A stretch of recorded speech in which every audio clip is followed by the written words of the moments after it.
Hi guys, welcome back to the channel. So as it said in the thumbnail, this video is a chat all about Thai girls playing the long game. Now you may not have heard that before, you may not know what it is, but I will explain it in this video. While we have a look around Central Patio to show you where the traditional outdoor markets are. Now, we skip Beach Road because there's never any normal regular markets on Beach Road. Only on special occasions like last month when they did that big New Year market for food, which I showed you anyway. So we'll start off with the first video walking around the big market at the bottom of Soi Buakhao. You remember it used to be, if you know before, it used to be a Tuesday, Friday market. Now it's every day. Now this market sells food in this section, and the food's really, really good. It's cheap. It's very similar to the Teprasit market. Food selection and price, and also they sell clothes, of course, and they do services like massage of various types. And gel nails, and I think they also I saw eyelash extensions, things like that. So we'll have a look around here while we have a chat, as I said, about the long game. So what is the long game? Okay, now, the long game really is played only by sort of freelancers and not by bar girls, really.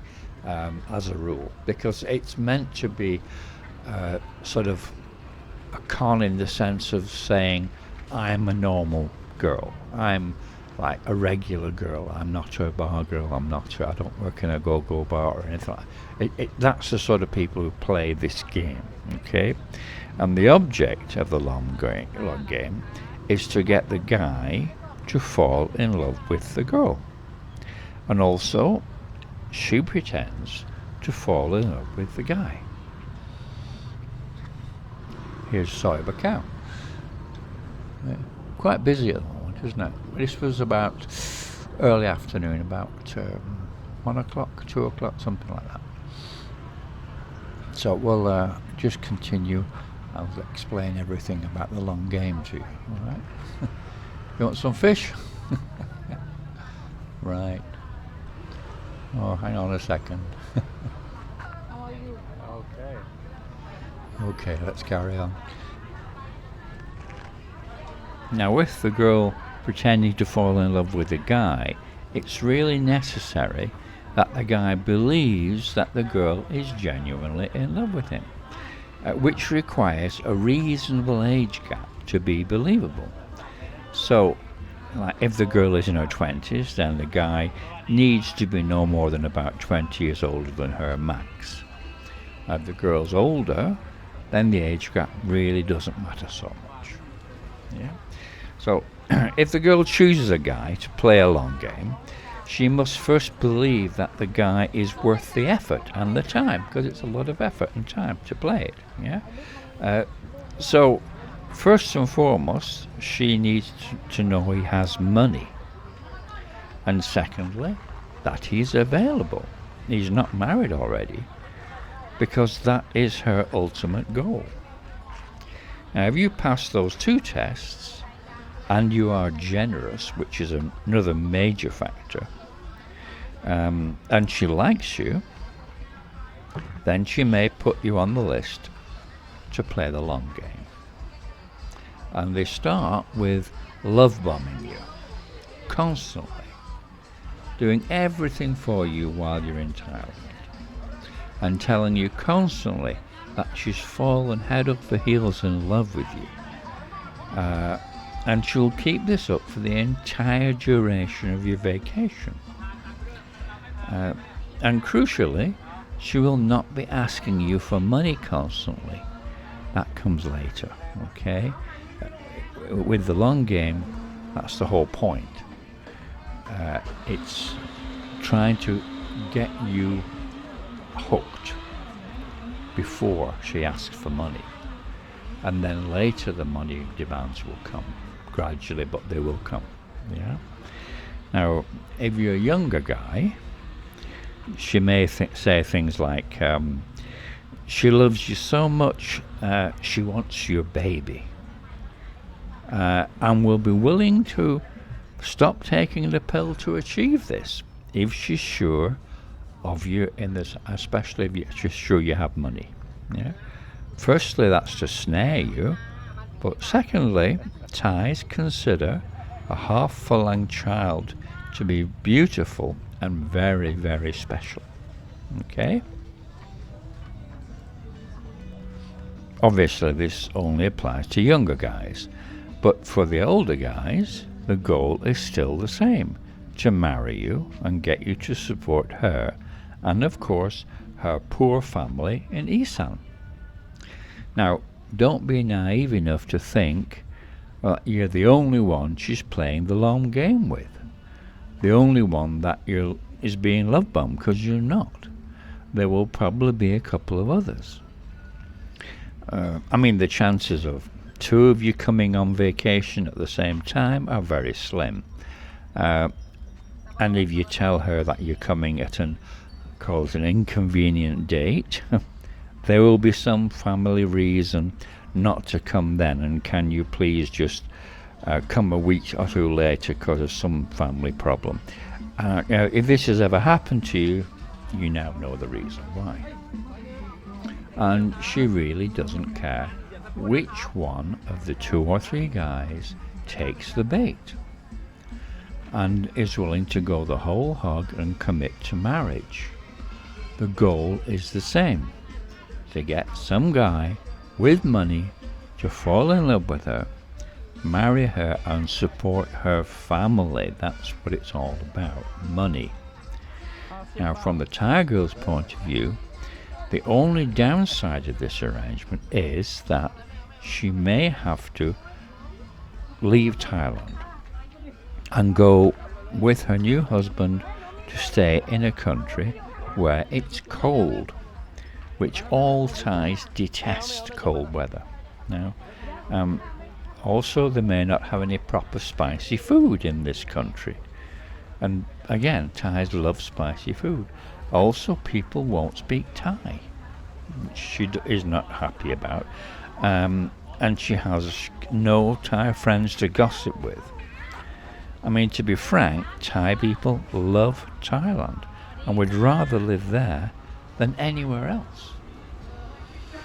Now, consequently, if she had a chance to find a husband who is already living in Thailand, or one who wants to move to Thailand, that would always be preferable. I mean, I've spoken to Thai girls who've been in countries where it's cold, like Scandinavia or Germany or Britain or what have you, and they hate it. They hate the cold weather. They really detest it, and the poor quality of summers as well. I mean, it's different. I did speak to a couple who lived in Australia at one time, and they were okay with the weather. You know, especially in the north, but near the Gold Coast, in the northern part, they were happy because it was nice weather. But that's the one thing that the Thais really, really, really hate about going abroad. It's the cold. See all these doing nails here? God, there's so many people doing that. And you walk around, you see so many all over the place. Yeah, so what we're saying. Yeah, let me give you. Well, I've got 2 or 3 examples actually of playing the long game. This example, for first one, comes from a chat I was having with my hairdresser friend. You've asked me for stories about my hairdresser friend. Well, this is one of her little short stories. And she has a regular customer who works as a waitress, a Thai girl, very nice, in a very fancy, expensive restaurant in Pattaya. And the reason the girl chose that restaurant was because only wealthy guys go there, is what she said. The girl's about 30 and very attractive. And after she finishes work in the restaurant, around about 11ish, she goes freelancing in the nightclubs. but she never tells anybody in the restaurant that she does this. That's just for extra money. So she is actually a freelancer, but she also works in the restaurant. Now, if she's working in the restaurant and some guy comes in who she likes the look of, and he doesn't seem to care about how much he's spending. He buys expensive stuff and wine and all the rest of it, and obviously has money, then she will flirt with him. Even if he's with a girl, she'll still do it in front of the girl. She doesn't care. And she said many times she does that. What happens is the guy will come back the next day and eat alone, which gives them the chance to chat and to meet up after she finishes work at 11 o'clock. Now, she plays the good girl, and she says she's never worked in a bar and never goes to nightclubs and never goes with men, and is looking for a good boyfriend. And she does this on a regular basis, and she goes back to the guy's house or condo or hotel, whatever, just to see the quality of the place where he lives, to see if he's worth the effort or the time of pursuing a relationship. She never stays. She just has one drink and says she's not a working girl and leaves and gets a motorbike taxi home, or sometimes to Republic nightclub to go freelancing.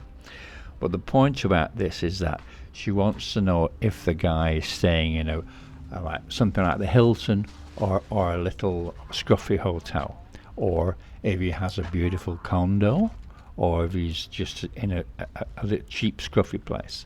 If it's the former, she'll continue to see him. If it's the latter, then she won't bother. She'll just drop it because she knows he's got no money. So that's the way she works it. So according to what she told my hairdresser, the object is to find a guy who's very wealthy, who lives alone in a beautiful place, and work on him, playing the long game. At the moment, she says she's working on 3 possibilities.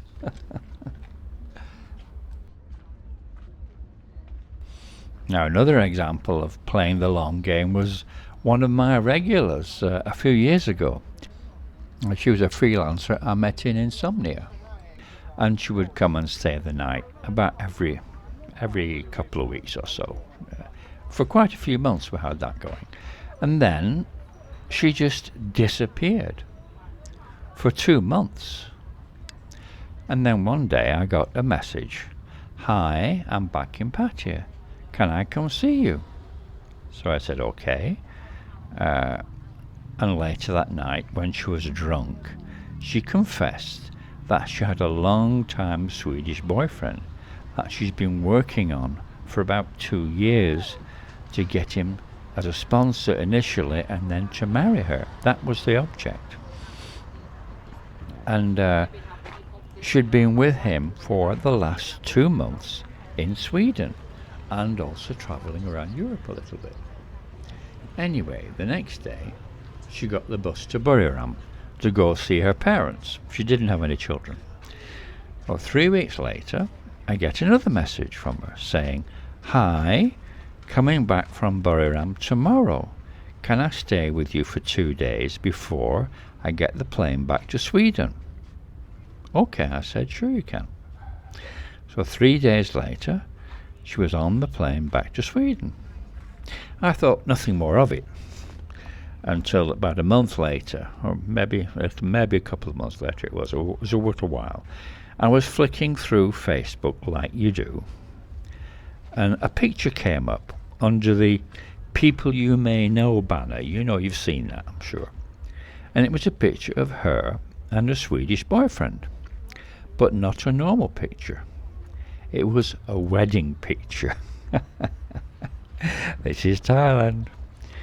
She certainly played the long game on him, didn't she?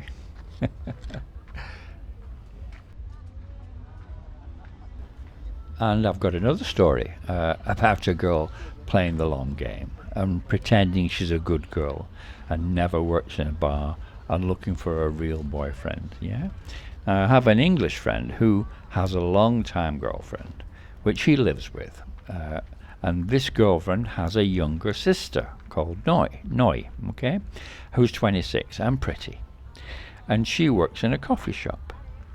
Now, this younger sister, Noi, goes freelancing many nights after she finishes work in the coffee shop. She goes to the nightclubs near Walking Street, you know, like Insomnia and Republic and all those, Mist and everything. And she starts work the next day about 12 noon. And is always on the lookout for potential boyfriends coming into the coffee shops. And when she meets one, she always says, oh, she's a good girl, she never works in a bar and she doesn't go to nightclubs or anything like that. At the moment, she has two on the go at the same time. Neither of them live in Thailand. One is Australian and the other is Italian. So last month, I called around to see my English friend. And by chance, the younger sister, Noi, had called around to see her sister at the same time. So we got chatting. And she asked me which was the best country to live in, Italy or Australia. Because she had offers to get married and go live in either country. So I said to her, which guy do you like the most? Surely that's the most important question. I don't care, she said. I care who has the most money. So I said, why don't you take a holiday vacation, short one, just go visit them, each of them, for 1 or 2 weeks. And then you'll see what sort of house they live in, and you'll see who has the most money. And also you'll see which place you like the most. One thing that you should know is that with Italy, they not speak English. What? She said. Not speak English in Italy? But my boyfriend, Italy boyfriend, he speak good English. Believe me, I said, they not speak English in Italy. Oh, I not go there then. I go Australia. Okay, we decide. This is Thailand. There you go, guys. That's the way they think. Okay, a few little stories from past experiences. Anyway, what we'll do is I'll do other stories and other chats, and we'll just wander around a few other markets in future videos. Yeah, because you've seen this one now. Here we're finished. We're back on Cybercar. We finished the whole market. Good timing, eh? Good. So, okay, guys. Don't forget, have a look at Patreon. There's a lot of new stuff on there now. It's getting very interesting, and people are enjoying having fun watching the stuff there. And please subscribe, like, share, ring the bell. And thank you very much for watching, guys. I'll see you in the next video.